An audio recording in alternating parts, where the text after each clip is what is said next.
Hi, Peace with Endo community. How are you tonight?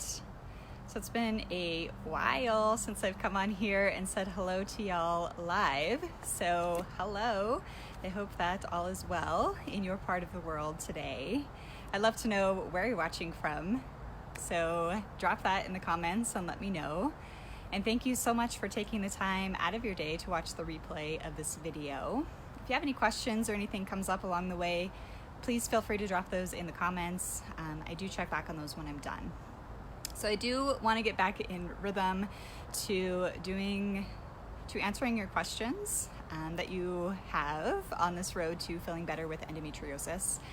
So I had posed that question on the page a few weeks back. What questions do you have about managing endometriosis in a holistic way? And someone had brought up the concern about having to go very extreme with dieting, following these different plans that are out there. So I think that she had sought help from somebody, and she was wondering if you have to go like super extreme in order to feel better with endometriosis. So I think that she was gluten-free and dairy-free and soy-free, and I think she was doing like the autoimmune protocol eventually, which is like no nuts and no nightshades and lots of no's on there.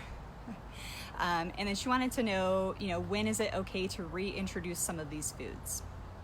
So I know from experience when I first started on this holistic path as well, that it's very easy to fall into those extremes, especially when it comes to diet. And if you're in a bad spot, if you're feeling bad all the time, if you're having pain, if you're having digestive type issues all the time, then I think, yes, it can help at first to cut a lot of those foods out to see, what's impacting you. But I also know that can get super stressful, right? Especially if you're not used to eating that way, and all of a sudden you're cutting out all of these foods that make up the majority of the American diet, at least here.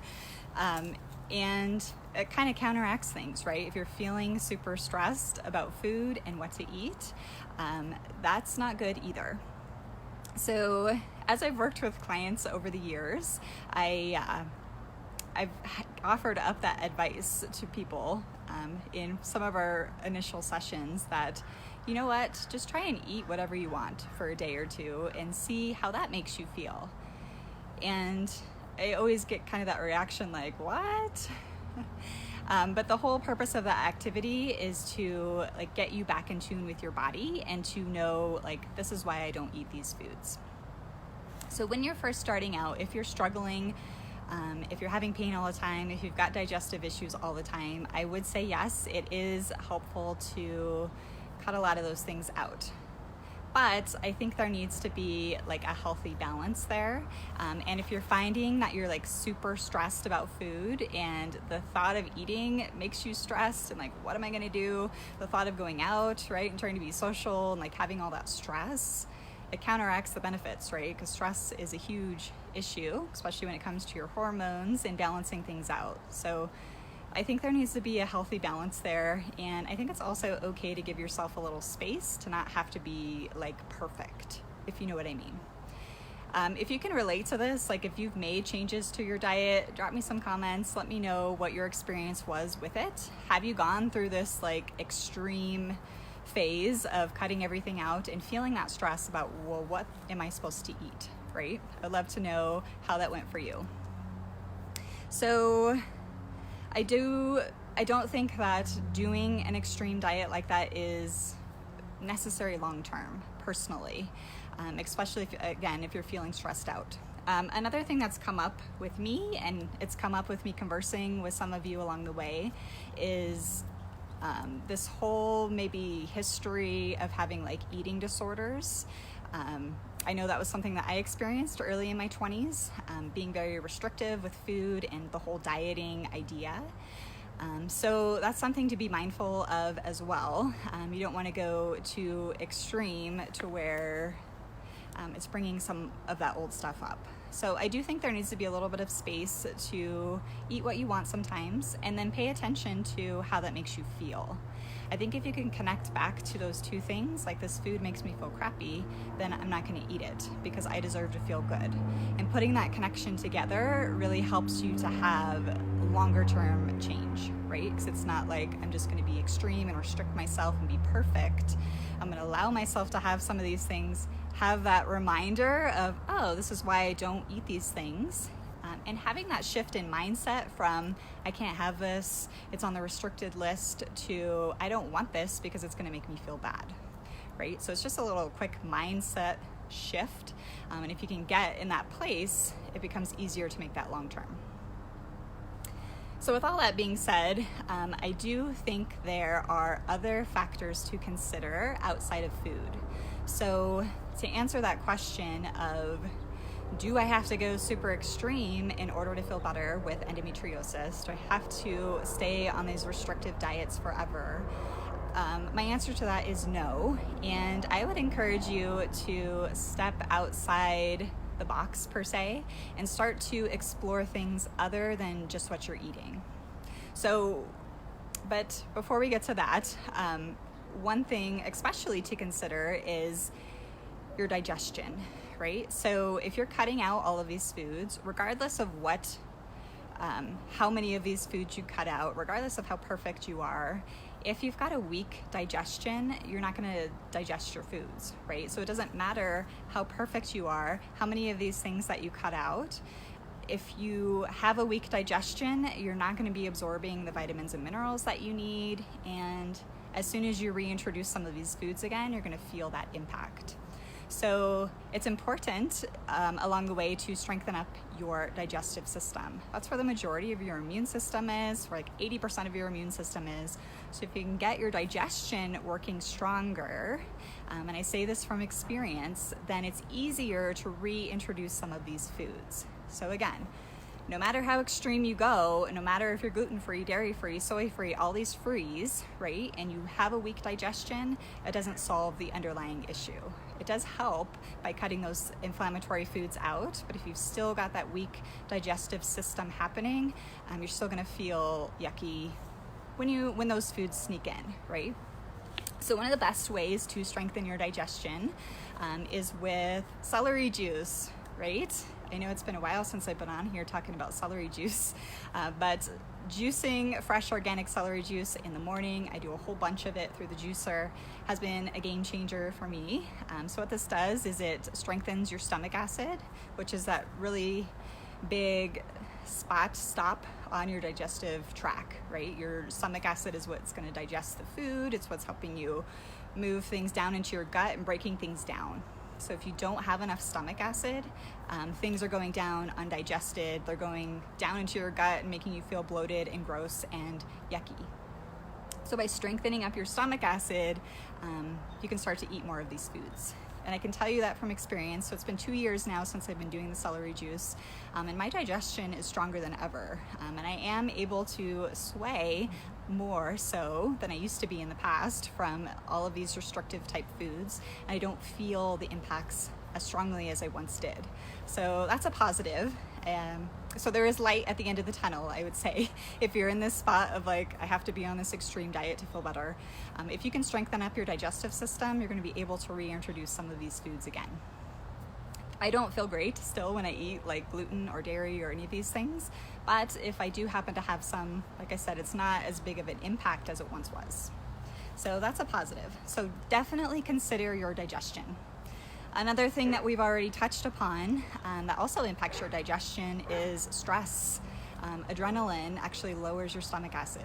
So if you, again, are feeling like stressed about eating and on these extreme diets and cutting all of these things out and feeling that stress about eating anything, that's not good either, right? Stress throws your hormones out of whack, and again, it's impacting your digestive system.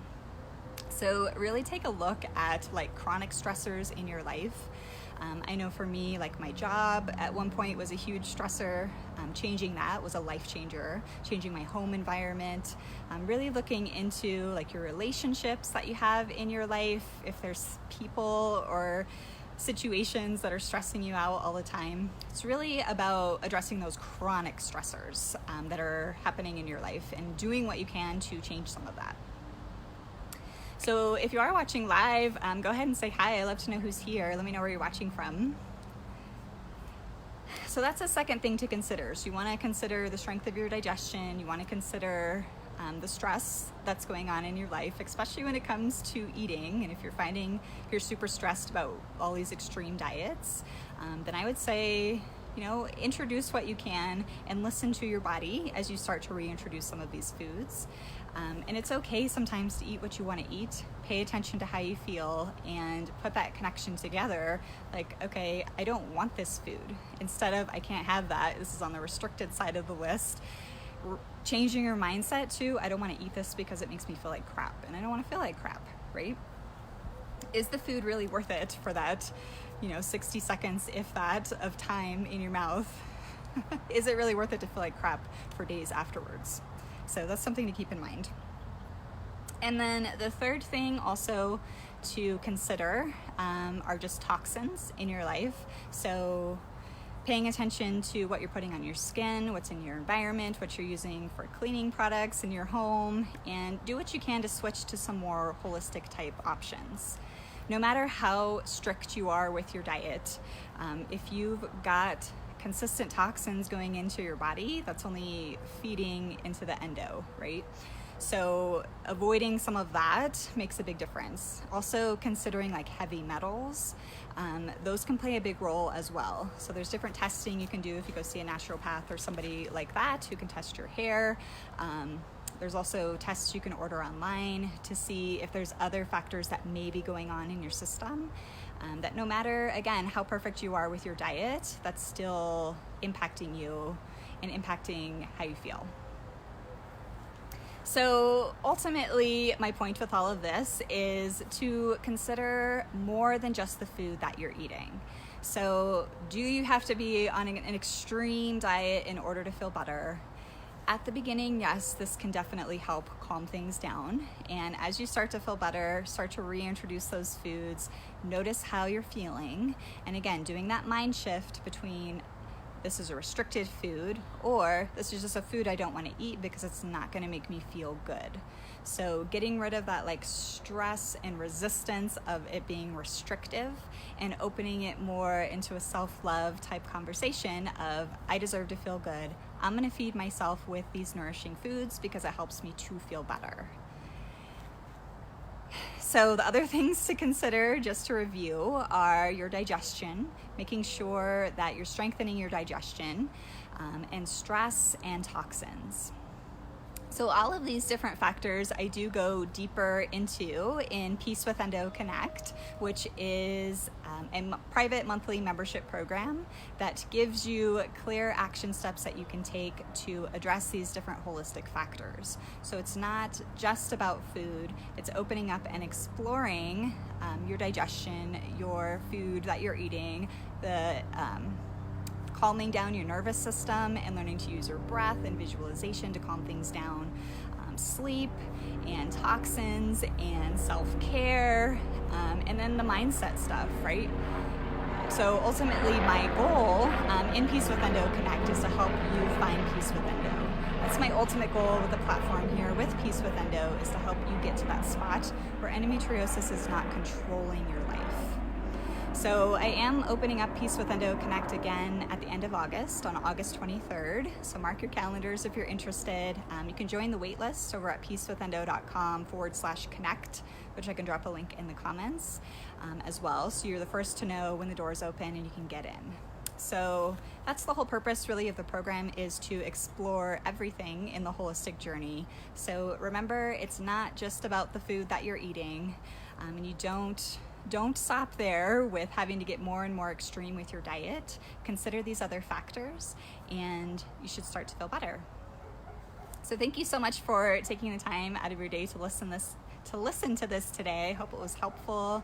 It was good chatting, and I'm sending you all so much love. Mwah! Have a good rest of your day. Bye for now.